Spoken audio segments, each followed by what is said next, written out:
Hello, you're with Libby from libbystamps.com and I'm an independent Stampin' Up demonstrator in Australia. Thank you for joining me today. I appreciate your time. Today we're going to make this little gift box which will fit some Ferrero Rochers or other little chocolates in it. I'm going to show you how I did this inlaid effect on the box, and we punched some holes in it and tie some pretty ribbon. I'm using the Petals More Thinlit Dies today from the Petal Passion suite on pages 22 and 23 of the Occasions catalogue. So the stamp sets I have are in clear mount and they're $61 Australian. The Thinlit dies, the Petals More Thinlit dies which we're using today, they're $59 Australian. So that's $120 for the two. But if you buy them as a bundle, the clear mount bundle is $108. Plus, when you spend $90 or more at the moment during celebration, you can receive a free product of your choice. So that's great. And then if you use my online shop and my hostess code, I'll send you a thank you gift and a card. This is what we're making and we're going to go ahead and get started. Now I've already done some of mine. So this is 7.5 inches by 7 3/4 inches or 19 centimeters by 19.7 centimeters. Then with the long side at the top, you're going to just make two score lines, one at 1.5 inches or 3.8 centimeters and one at 6 1/4 inches or 15.9 centimeters. And then with the short side at the top, you're going to do a score line at 3/4 inch or 2 centimeters, 1.5 inches or 3.8 centimeters, 3 inches or 7.6 centimeters, 4.5 inches or 11.4 centimeters, 6 inches or 15.2 centimeters, and 6 3/4 inches or 17.3 centimeters. I'll have all these measurements on my blog. I wanted to talk to you about doing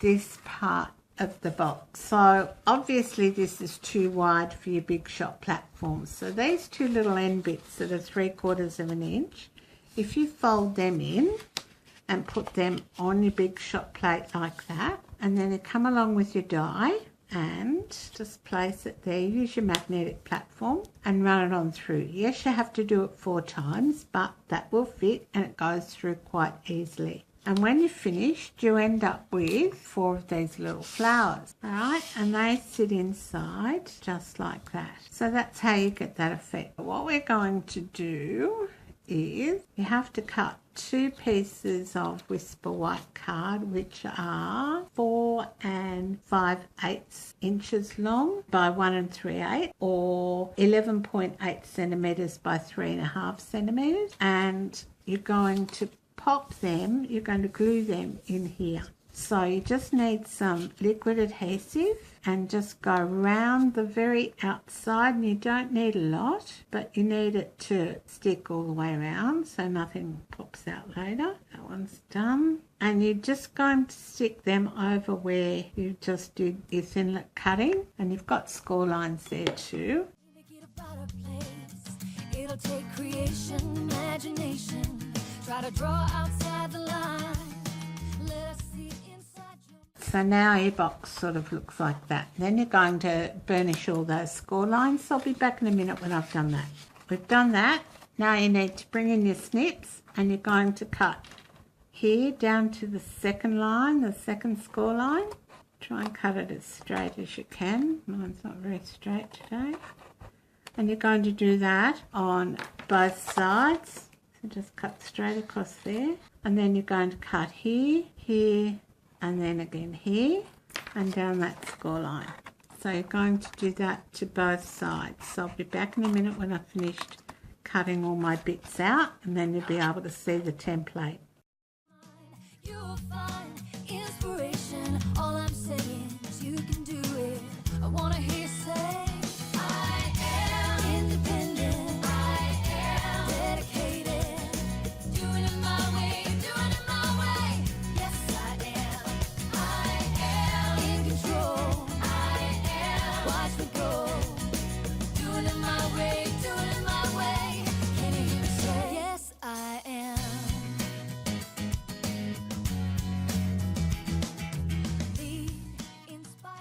Alright, so your template looks like that. So we've got these bits cut and these bits cut. Alright, now with your ruler, you're going to come in and put a mark at 6 centimetres or 2 3/8 inches. So 6 centimetres on the inside of your box. So that way it won't be seen. So 6 centimetres or 2 3/8 on this top flap. Then you need your gift bag punch board because it's got 2 holes that it will punch in the back. Now if you line that mark up, so I'm lining it up there like that, and then I'm going to push in as far as it will go and punch down.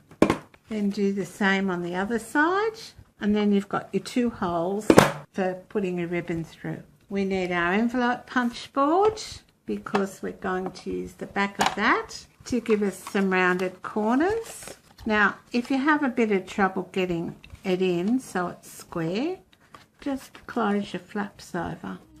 Require every dream to believe. Take the chance, lead the dance, and run with what is in your heart. Alright, so that's all we need that for as well.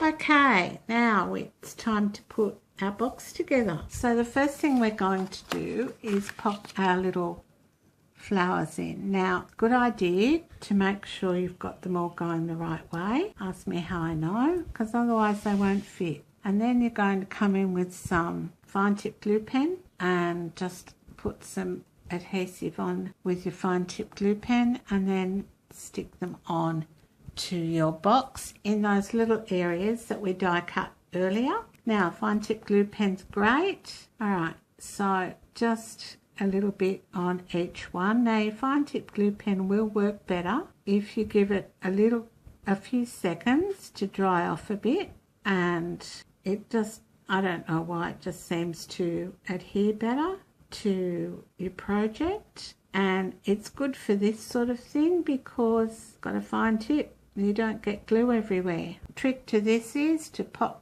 the nib in, guide it with your finger, and it'll go straight in, and put the lid on. And you need to do that fairly quickly because, well, you don't want to leave the lid off it like you can with your liquid glue because it will dry out. You won't be able to get the glue out. Alright, so then you're going to come in and pop these in just like that, and then we need to just put it together.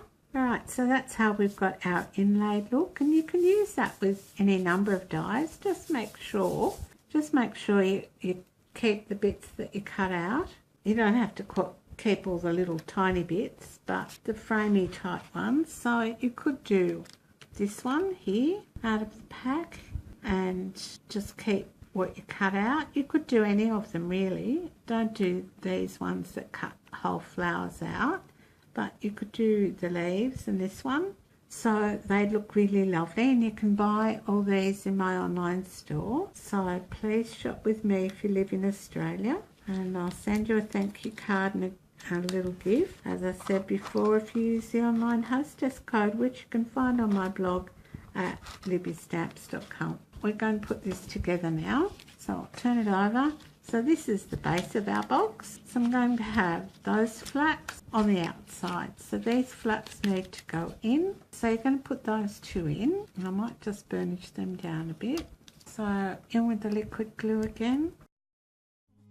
Let the magic start. You're in charge. Yes, you can. What's the plan? Come on, let's do this and do it now. I want to hear you shout. I am independent. I am dedicated. Doing it my way. Doing it my way. Yes, I am. There's our box so far. And we've got our little inlaid bits. We've got our holes ready for our ribbon, and we're just going to bend those bits back and just crease those with your fingers. You can burnish them if you want to when you're burnishing stuff, but I didn't bother. Alright, now the trick to doing ribbon through holes is to have a really pointy end. Alright, like that. So and then you're going to bring your box lid up And see how it joins nicely because you've had that measurement used your gift bag punch board without having to fiddle. Pop your ribbon through and pop it through the other side. Easy as. So that's how you thread ribbon through these sorts of things. This is the beautiful Whisper White ribbon from the annual catalogue. Alright, pull it so it's about straight and then you're just going to tie a bow. So just round like that. Alright, and I think I showed you in one of my other videos. Make a loop in your right hand. Keep your index finger there. Take the bow round the back so it's going over your index finger. And then through that hole that your index finger is in. So just pop it through with your thumb and pull. And then you're going to just neaten that up like that, and then cut off those ribbons a bit, and you don't want quite such a sharp end. Okay, so there's our box that you can fit Ferrero Rochers in. There's the one I made earlier. This one's in Berry Burst with a powder pink ribbon. This is in Elegant Eggplant with a Whisper White ribbon. And we've used the Petals and More Thinlit Dies from the Petal Passion Suite in the Occasions catalogue. Don't forget to give me a thumbs up if you liked this video. And thanks for watching today. Bye for now.